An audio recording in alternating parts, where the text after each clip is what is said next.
Nabila Leona Grange Benatia Vergara, née le 5 février 1992 à Ambilly, en Haute-Savoie, en France, est une femme d'une profonde tristesse, où le glamour de la télé-réalité et une vie personnelle tumultueuse se mêlent en une symphonie à la fois brillante et tragique. La plus grande tristesse de sa vie ne fut pas la controverse publique lorsqu'elle devint un phénomène avec le dicton « Non, mais allô quoi ?» dans Les Anges de la télé-réalité en 2013, ni ses mois de prison en 2014, après avoir été reconnue coupable d'avoir poignardé son mari Thomas Vergara lors d'un incident choquant. Au contraire, la plus grande tristesse de Nabila est la rupture de longue date avec son jeune frère Tarek Benatia, qui était autrefois le membre le plus proche de sa famille, mais qui s'est éloigné après des différences irréconciliables en 2020. Tarek, né en 1996, n'était pas seulement son jeune frère, mais aussi son compagnon à ses débuts dans le monde glamour de la télé-réalité, témoin de ses larmes et de ses sourires lorsqu'ils sont tous deux apparus dans Allo Nabila en 2013.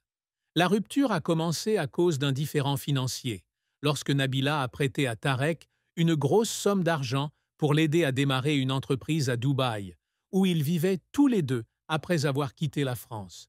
Mais l'argent n'a jamais été remboursé et les promesses entre eux ont éclaté comme des bulles de savon. Nabila raconte qu'un soir de 2020, elle a appelé Tarek pour lui demander de l'argent, mais l'appel s'est terminé par de violents reproches des deux côtés.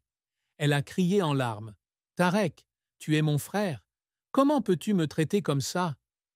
Tarek répondit par un silence froid, puis raccrocha, laissant Nabila dans son appartement de luxe à Dubaï, en sanglots.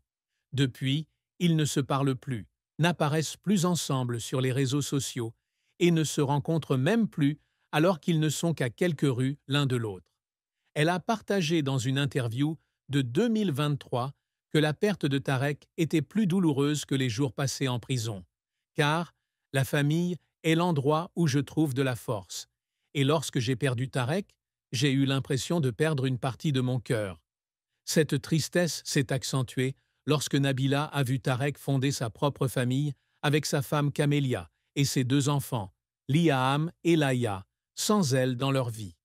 Elle se souvient de son époque à Genève, lorsque les deux frères grandissaient ensemble dans le quartier des Eaux Vives, partageant des repas frugaux préparés par leur grand-mère Livia et rêvant d'un avenir radieux. Lorsque Tarek était absent de son somptueux mariage avec Thomas au château de Chantilly en 2021, elle se tenait parmi des centaines d'invités dans une magnifique robe de mariée, mais son cœur était lourd car son frère n'était pas dans la foule. Elle gardait un bracelet en argent que Tarek lui avait offert lorsqu'elle était enfant, le portant toujours avec elle en souvenir de leur fraternité perdue, et pleurait en silence chaque fois qu'elle le voyait lors des nuits solitaires à Dubaï. Le parcours de Nabila Benatia est un livre dense de pages à la fois glorieuse et déchirante, où elle est passée d'une fille ordinaire à Genève à l'une des stars de télé-réalité les plus célèbres de France. Née de Marie-Luce Grange, de nationalité française, italienne et suisse, et de Koutir Benatia, employée des Nations Unies d'origine algérienne, Nabila grandit dans des conditions difficiles après le divorce de ses parents alors qu'elle a 13 ans. Elle déménage de Juvigny, en Haute-Savoie, à Genève avec sa mère et Tarek, vivant dans un petit appartement où elle apprend très tôt à être indépendante.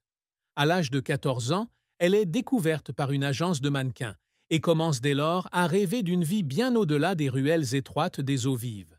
Elle a travaillé dur, posant pour de petits magazines et s'essayant même à la musique, mais les premiers échecs l'ont laissée en pleurs dans sa chambre minable de Paris, où elle est arrivée en 2009 à la recherche d'opportunités.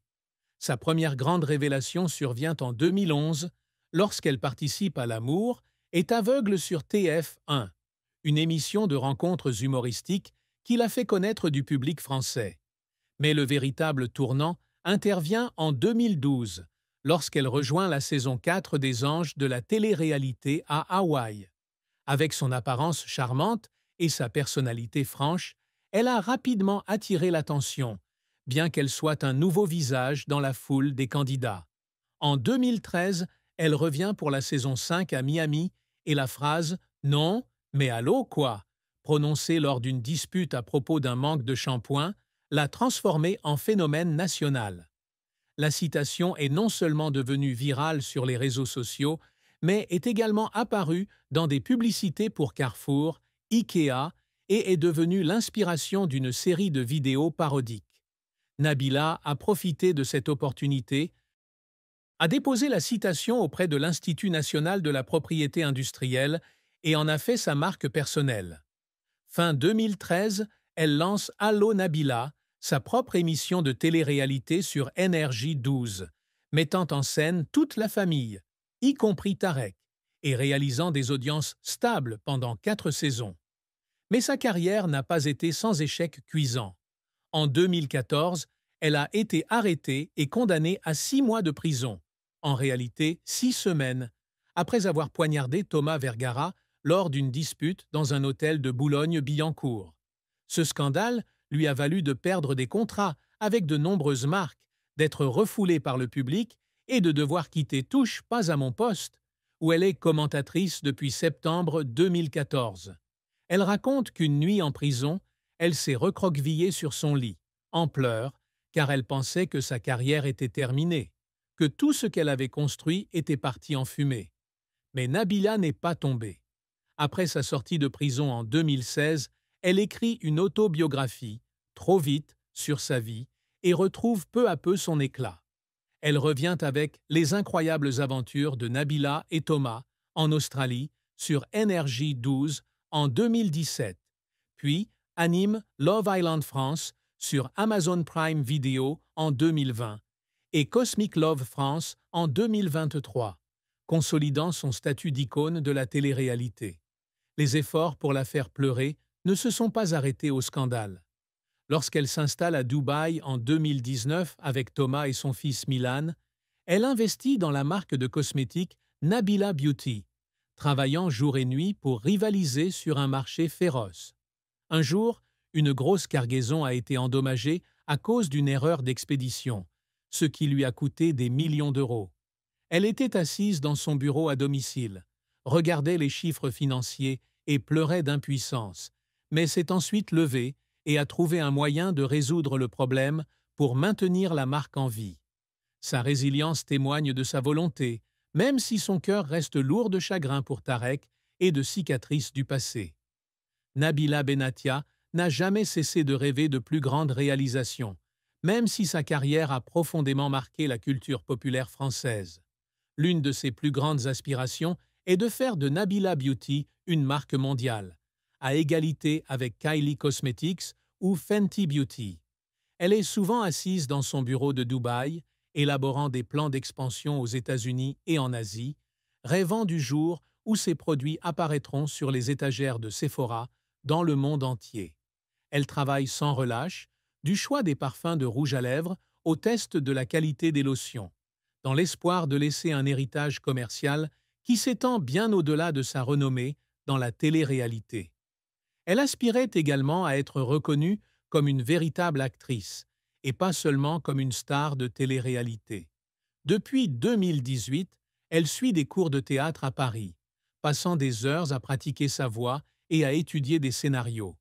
Elle a auditionné pour un petit rôle dans un film de Lisa Azuelos, mais n'a pas été choisie. Malgré l'échec, elle n'a pas abandonné, rêvant du jour où elle se tiendrait sur le tapis rouge de Cannes en tant qu'actrice, pour prouver qu'elle était plus qu'une simple « Hello Girl ». Un autre objectif qu'elle a toujours poursuivi est de créer une association caritative portant le nom de sa grand-mère Livia, qui vient en aide aux enfants pauvres de Genève et d'Algérie, d'où est originaire son père.